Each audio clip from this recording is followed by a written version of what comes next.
असतील मला मी कल्पना केलेली नव्हती. म्हणजे असणार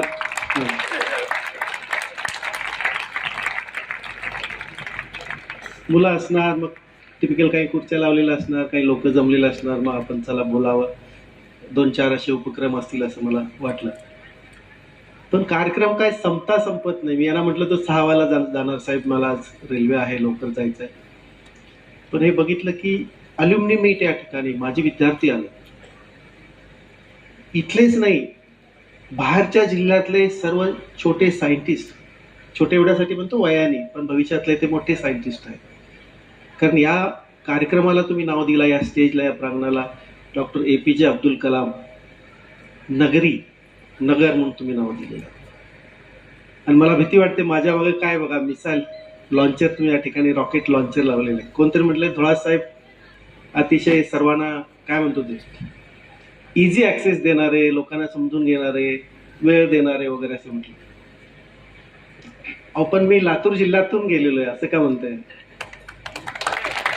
या जिल्ह्यातल्या शैक्षणिक, सांस्कृतिक, राजकीय, सामाजिक क्षेत्रातल्या अतिशय मोठमोठ्या विभूतींच्या संपर्कात येऊन मी 4 वर्ष हे गेलेलं. आणि लातूर सोडा, लातूरची गाडी मला कोल्हापूरला सुद्धा MH24 दिसली ना तर माझ्या माहेरची गाडी असल्यासारखं मला. आणि इथं आलो लातूरला ना तर मुलीला जो आनंद होतो माहेर आल्यावर, तसा फील का असू शकतो मुलीला, तो मला होतो. तो आपलेपणा, तो मोठेपणा, या जिल्ह्याची उंची कुठल्या क्षेत्रात नाही सांगत. खेळ असो, संस्कृती असो, राजकारण असो, समाजकारण असो, क्रीडा क्षेत्र असो, अग्रेसर राहिलेला आहे. तेवढंच नाही, कधी तर आम्ही म्हणायचं कोकणातला आमचा हापूस फार चांगला, पण त्यालाही तुम्ही कॉम्पिटिशन करून आज तुमचे आंबे जपानला पाठवताय. कुठेही कमी. ह्या ज्यावेळी मुलं आली होती, अल्युमिनी मुलं या ठिकाणी बघा पेटे हे करून, तर त्यांना पाहताना मला एक गोष्ट आठवत होती. तुम्हाला सगळ्यांना माहित आहे कविता, फुलून येता फुल बोलले, मी मरणावर हृदय तोलले, नव्हते नंतर परी निरंतर गंधित झाली माती. पुढचं काय? अशी पाखरे जाती आणि स्फूर्ती घेऊन येते. मी थोडस त्याच्यात येते. आज ही तुमची मुलं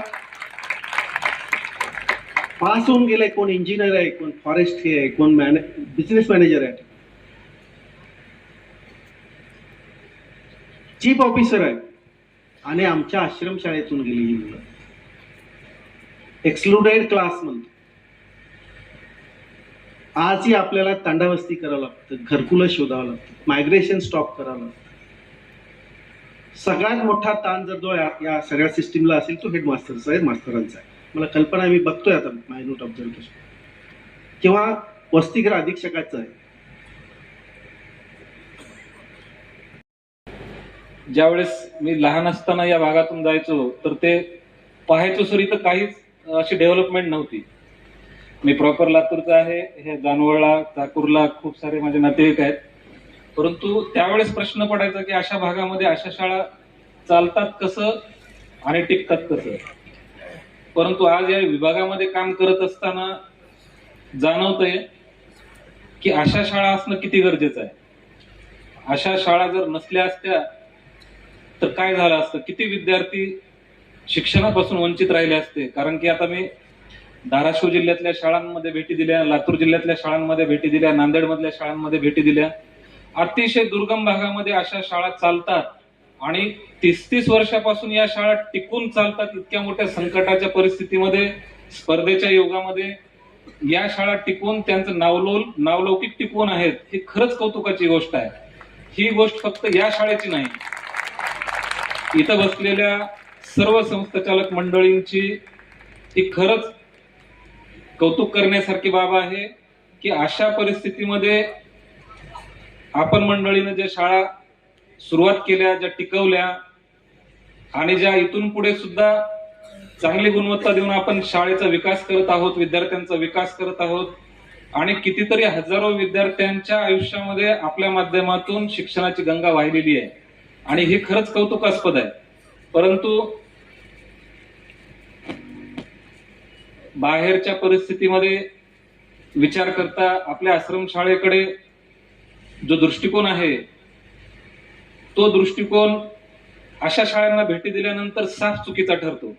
जोपर्यंत तुम्ही शाळा पाहणार नाही, शाळेमधली परिस्थिती पाहणार नाही, कशा परिस्थितीतून शाळा चालवल्या जातात हे पाहणार नाही, तोपर्यंत त्यांनाही कळणार नाही की शाळा किती चांगल्या काम करतात. आताच आपण गुणवंत विद्यार्थ्यांचा सत्कार केला, अतिशय चांगल्या चांगल्या पदावरती विद्यार्थी आहेत.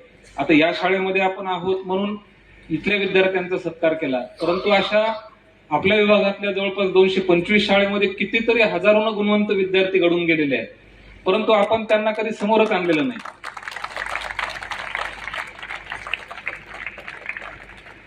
मी वारंवार म्हणतो की जिल्हा परिषदच्या शाळा असतील किंवा इंग्लिश मिडियमच्या शाळा असतील किंवा इतर कुठल्याही शाळा असतील, त्या शाळेपेक्षा ह्या शाळा किती कष्टातून उभं राहिलेले आहेत आणि किती चांगलं काम करत आहेत त्याची जर आपण कधी तुलना करायला गेलो तर मी वारंवार सांगतो की संस्था चालक, शाळेमधला शिक्षक, शिक्षकेतर कर्मचारी अतिशय जोमानं काम करत असतो, म्हणून ह्या शाळा आजही टिकून आहेत.